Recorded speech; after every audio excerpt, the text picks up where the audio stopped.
Salve, salve, galera! Beleza? Tudo legal com vocês?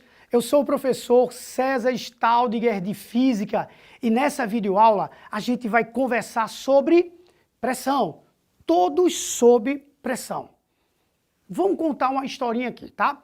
Vê bem, por volta de 1450, 1455, por aí, um cidadão chamado Isaac Newton, um dos maiores gênios da humanidade, enunciou as 3 leis do movimento. Vamos rapidamente revisar isso aqui. Primeira lei, princípio da inércia. Tá? O que é inércia, prof? Inércia é uma situação de equilíbrio. Equilíbrio pode ser traduzido de duas maneiras, ou repouso, ou movimento retilíneo e uniforme. Acho que repouso eu não preciso explicar, mas movimento retilíneo e uniforme cabe uma explicaçãozinha rápida. Imagina que em uma estrada existe um carro que está lá a 60 km por hora e em linha reta, certo? 60 km por hora e em linha reta. Esse carro está em movimento retilíneo e uniforme. E o que foi que Newton disse? Que se nada ocorrer, ou com o corpo que está em movimento retilíneo e uniforme, ou com o corpo que está em repouso, ele tende a permanecer nesse estado que ele chamou de inércia. Porém, na sua segunda lei, o que Newton disse?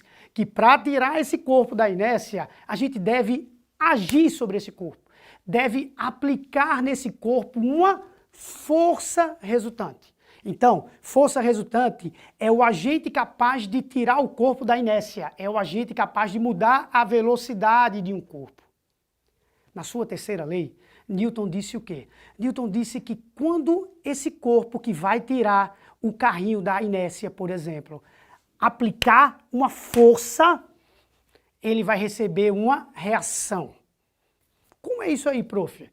Quando você bate com a sua mão direita na sua mão esquerda, acreditem, você vai estar agindo com a direita na esquerda, mas a esquerda vai estar reagindo na direita com forças de mesmo módulo. O que é módulo? Mesmo valor. Mesma direção, se é na horizontal, esse vem na horizontal também, porém sentidos opostos. Se eu aplicar uma força nesse sentido, a reação é nesse sentido. Sentidos opostos, sentidos opostos. Beleza.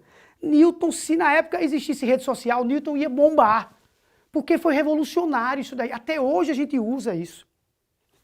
Mas Newton não explicou a distribuição da força. Distribuir a força. Porque na hora que eu aplico uma força numa certa área, essa minha ação ela é distribuída nessa área. Conceito de pressão. Preste atenção. Você vai aplicar uma forcinha, imagine que tu vais aplicar uma forcinha numa determinada área. Pode ser uma mesa, uma cadeira, o chão, sei lá. Tu vai aplicar uma forcinha nessa área. E essa força, tu vai me prometer que ela vai ser perpendicular. Que é o que está escrito, olha, que está desenhado aqui, ó. Esses tracinhos com esse pontinho aqui, significa que o ângulo é 90 graus, o ângulo reto, assim, ó, 90 graus, tá bom? Então, tu vais aplicar uma força nessa área e sabe o que é que fisicamente vai ocorrer? Essa força vai ser distribuída na área. Você vai distribuir a ação nessa área. Você vai pegar pressão aqui, ó, olha bem, pressão, olha aqui, força sobre área. Força dividido pela área significa distribuir. Tudo que é dividir é distribuir. Se você tem 50 sanduíches para distribuir com 50 criancinhas, cada um fica com um. Já se você tem 25 criancinhas, cada um fica com 2. Mas a quantidade de sanduíches é a mesma. Então você está aplicando forças em áreas para distribuir isso daí. A força da gravidade, que é a que a Terra exerce na gente, ela é distribuída, tá? Na área da gente. Na área onde ela está sendo aplicada. Por isso o tema todos sob pressão, porque nós estamos sob pressão o tempo todo. Quando a gente parte para as unidades da pressão, a gente tem Newton por metro quadrado, que é a unidade do sistema internacional. Prof. Newton é uma unidade de força. Cada 10 newtons equivale a 1 quilograma, tá? Aproximadamente. Então, ó, Newton por metro quadrado. Newton é uma unidade de força, metro quadrado é uma unidade de área. ATM, também chamado de atmosfera, é outra unidade de pressão. mmHg, prof. O que é isso aqui? Milímetros de mercúrio. Milímetros, mmHg é o símbolo do elemento químico mercúrio. Centímetros de mercúrio. Então você pode representar a pressão tanto em newtons por metro quadrado, como em atm, como em mmHg, milímetros de mercúrio ou centímetros de mercúrio. Prof, eu acho que eu estou entendendo, mas tem como tu colocar na prática, porque física às vezes fica muito abstrato, muito técnico. Tem. Faz assim, pega um lápis aí, pega um lápis. Lápis, caneta, qualquer coisa, pega aí. Vai. Pegou? Pronto. Eu vou ficar com um giz, tá bom? A gente vai junto fazer assim, a gente vai aplicar forças iguais em ambas as extremidades desse corpo. No meu caso, de um giz, de uma caneta ou um lápis, que seja. Então, ao aplicar essa força, tente aplicar forças iguais. Aplicou? Onde você sentiu mais dor, me diga? Exatamente, na ponta, cara, na ponta. Você sabe por quê? Porque você aplicou forças iguais, mas eram áreas o quê? Diferentes. Eram áreas diferentes.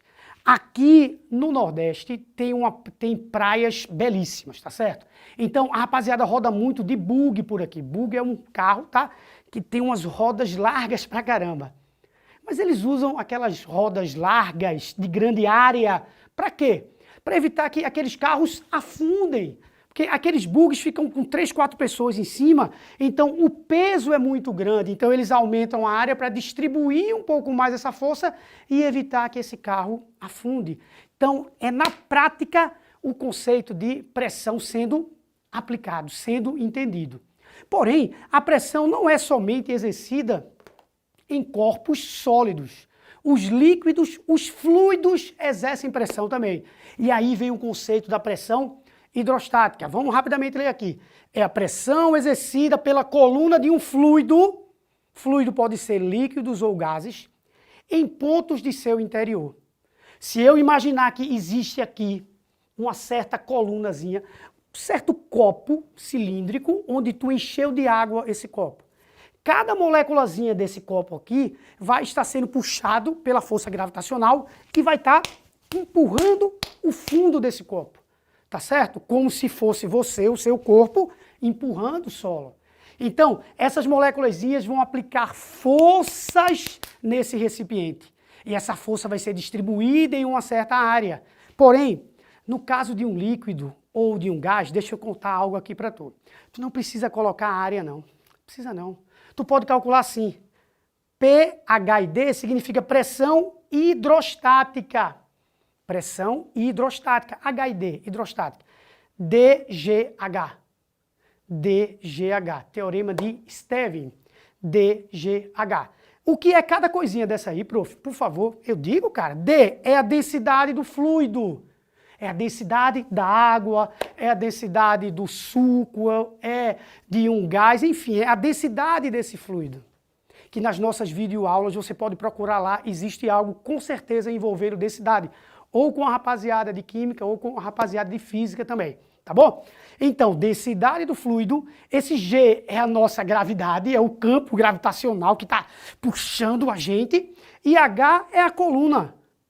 Prof, é por isso que quando eu vou para o fundo do mar, dizem para mim, olha, não vá não, cuidado, se você for mergulhar, por exemplo, você tem que ir com um instrutor, porque a pressão sobre o seu corpo fica muito grande. É exatamente por causa disso, prof.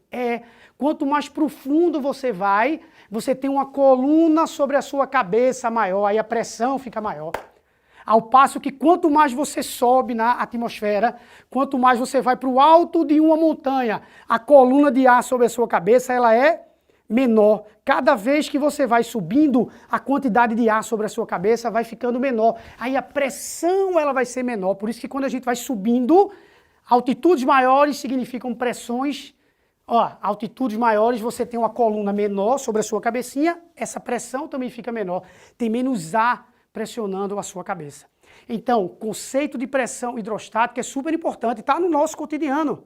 Está no nosso cotidiano isso daí, cara. Você mora, por exemplo, e todo mundo tem em casa, ou quase todo mundo, tem uma caixa d'água em casa que fica na parte superior. Algumas pessoas têm embaixo, tá? Mas aí, essa caixa d'água fica na parte superior, por exemplo, por quê? Porque tem que ter uma coluna de água para dar uma pressão para essa água chegar. Tá? Então eles colocam na parte de cima para ter uma certa coluna para pressionar, para essa água chegar com uma certa pressão na sua torneira, no seu chuveiro, por exemplo. Tranquilo? Então, só fazendo um breve resumo do que foi visto nesse nosso encontro, a gente falou sobre o conceito de pressão. Tá aqui, ó, conceito de pressão. E a gente também mostrou para você que esse conceito envolve fluidos, que são líquidos e gases, com a nossa pressão hidrostática, tá bom? Espero que você tenha curtido esse nosso encontro e uma sugestão, tira uma foto desse quadro que tá maravilhoso e a gente se vê na próxima videoaula. Tchau, tchau!